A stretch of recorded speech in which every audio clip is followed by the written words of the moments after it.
अब क्या बताते हैं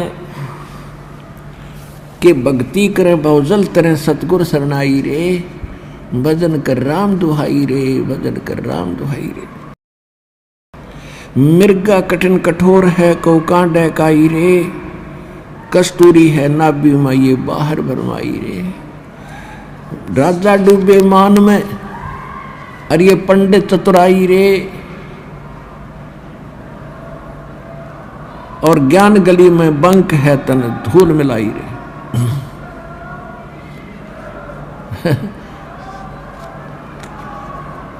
ये भूत आ गया रे, गलती से आ जाए एक आधा नालायक ढीठ होता है ये भूत।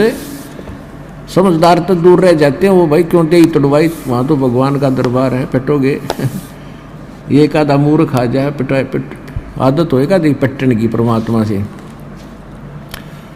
तो इनको सूक्ष्म मार पड़ती है भगवान की वाणी से, इसलिए चिल्ला रहे हैं काल के पीड़ित।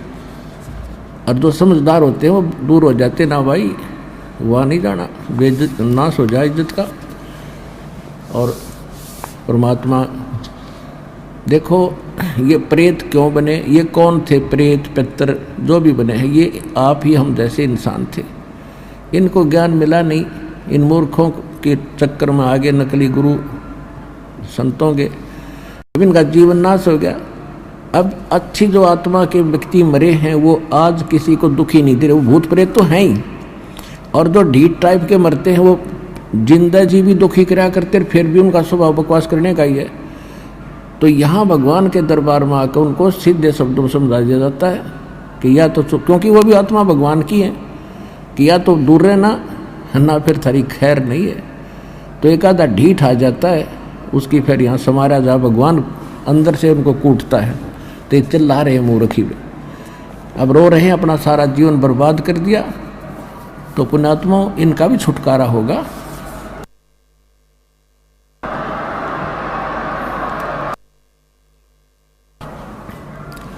अब इनका भी उद्धार होगा, क्योंकि भगवान की वाणी तो सब पे असर करेगी। उसके बच्चे सारे हैं, जीव जंतु, चिट्टी, हाथी, पशु पक्षी, भूत प्रेत, पितर देवता, ब्रह्मा विष्णु महेश, ये सारे उसी कबीर भगवान के बच्चे हैं, और उनका उद्देश्य सभी का उद्धार करना है।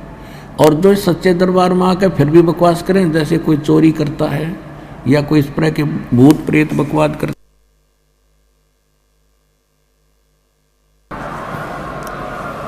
तो उनको भयंकर यातना मिलेगी फिर भगवान के दरबार में, और इस जीवन में उनको बहुत कष्ट उठाना पड़ेगा। तो इसलिए अब ध्यान से सत्संग सुनो।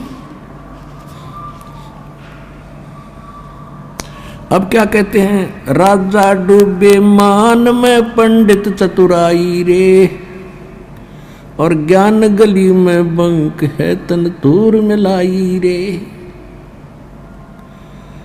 राजा को यानी थोड़ी सी पोस्ट किसी के पास प्राप्त है, सुख का सांस है, टाइम पर टूक मिल रहा है, कोठी कार है, और शाम ने घूटी लाने की माया फालतू मिल जाती है।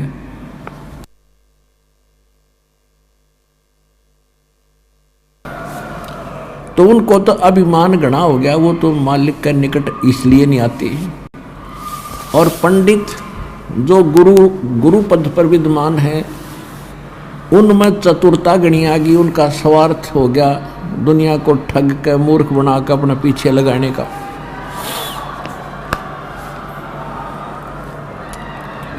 राजा डूबे मान में पंडित चतुराई रे, ये ज्ञान गली में बंक है तन धूर मिलाई रे। उस साहेब को याद कर जिन सौंज ये सब सौंज बनाई रे, और देखत ही हो जाएगा पर्वत से राई रे। कहते उस परमात्मा को याद कर, तत् ब्रह्म को। गीता अध्याय नंबर 7 के श्लोक नंबर 29 में गीता ज्ञानदाता कहता है,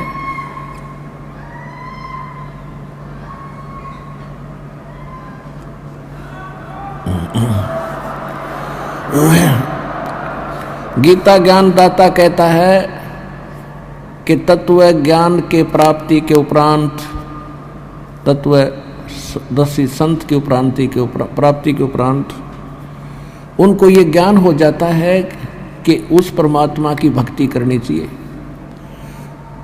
तत्ब्रह्म कहते वो प्राणी केवल जो जरा और मरण से छूटने के लिए प्रयत्न कर रहे हैं। जरा माने बुढ़ापा, वृद्धावस्था का कहर, और मरण मृत्यु, जो जरा और मरण से छूटने के मोक्ष प्राप्ति के लिए जो साधना करते हैं, संसार की किसी वस्तु की इच्छा नहीं करते अर्जुन, वो तत्ब्रह्म से और सारे इन कर्मों से और सब अध्यात्म ज्ञान से कंप्लीटली परिचित हैं। तो अर्जुन ने 8वें अध्याय के प्रथम मंत्र में पूछा, भगवान फिर किम तत्ब्रह्म, वो तत्ब्रह्म क्या है, वह परमात्मा कौन है। 8वें अध्याय के 3रे श्लोक में गीता ज्ञानदाता ने कहा कि वो परम अक्षर ब्रह्म है। तो यहाँ गरीबदास जी वही ज्ञान बता रहे, क्योंकि ये सूक्ष्म वेद है, तत्व ज्ञान है, कंप्लीट इन ऑल रेस्पेक्ट है। अब नास्तिक क्यों हुए? नास्तिक ऐसे हो गए कि जो साधनाएं हम करते रहे और जिन गुरुओं के पास हमारे पूर्वज जाते रहे, वो उनको साधनाएं भी और जंतर मंत्र भी और दान धर्म की सारी शिक्षा देते करवाते रहे, उनको फिर भी कष्ट पे कष्ट आते रहे, क्योंकि वो साधनाएं शास्त्र विदिताक्रम मनमाना आचरण था,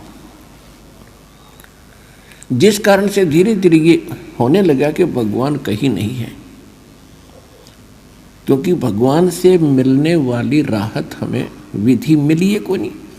अब जैसे बिजली के गुणों में लिखा है कि पंखे चलाती है, पानी निकाल देती है, अंधेरे को उजाले में बदल देती है,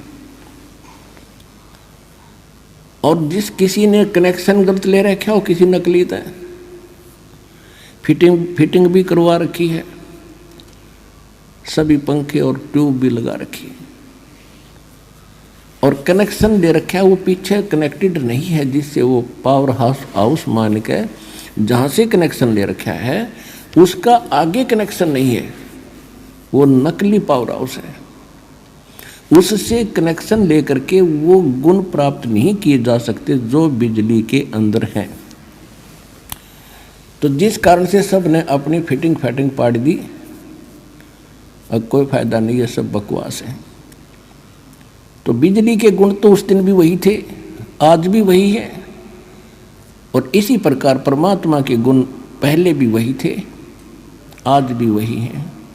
ये जितने भी संत वर्तमान के हैं, इनके पास वो कनेक्शन नहीं है, उस पार वो उस परमात्मा से कनेक्टेड नहीं है, उनकी उस परमात्मा की पावर उनके पास नहीं है। एक संत जो है चलता फिरता पावर हाउस होता है, और पावर हाउस के अंदर थर्मल प्लांट से कनेक्शन होता है, तो उस पावर हाउस से जो कनेक्शन लेता है तो सब के वो काम बिजली करती है, यदि वो रेगुलर उनका बिल भरता रहेगा, जो बिजली के गुणों में हम सुना करते थे। ठीक इसी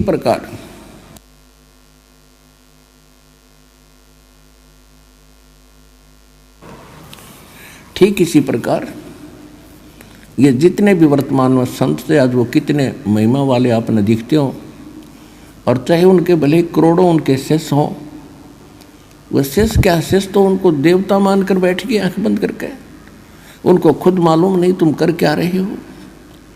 तो उनको जो उनके पास वो कनेक्शन नहीं है थर्मल प्लांट से, यानी पूर्ण परमात्मा से, जिस कारण से सभी वो साधना भी करते दिखते हैं पर लाभ कति नहीं। आप यहाँ इंटरव्यू भक्तों का अनुभव सुनते हो, वो रोते हैं कि 30 वर्ष खो दिए राधा स्वामी ने, कोई कहता 20 वर्ष खो दिए निरंकारी में, कोई कहता 25 वर्ष खो दिए धन धन सतगुरु में, सब कुछ लुट पिट गया। अब अकल ठिकाना आई उनकी, फिर योग ज्ञान सुना, और फिर यहाँ आने के बाद उनको क्या क्या लाभ हो रहे हैं। वहाँ कनेक्शन नहीं था, यहाँ उस थर्मल प्लांट से उस पूर्ण परमात्मा से इस दास के पास कनेक्शन है, चलता फिरता पावर हाउस है संत रामपाल।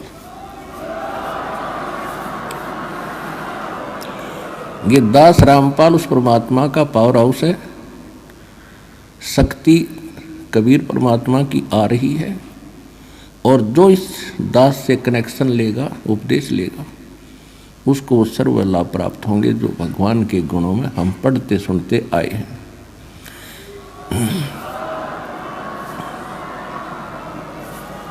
यदि मर्यादा में रहोगे, सच्चे दिल से भक्ति करोगे तो आजीवन लाभ मिलेगा।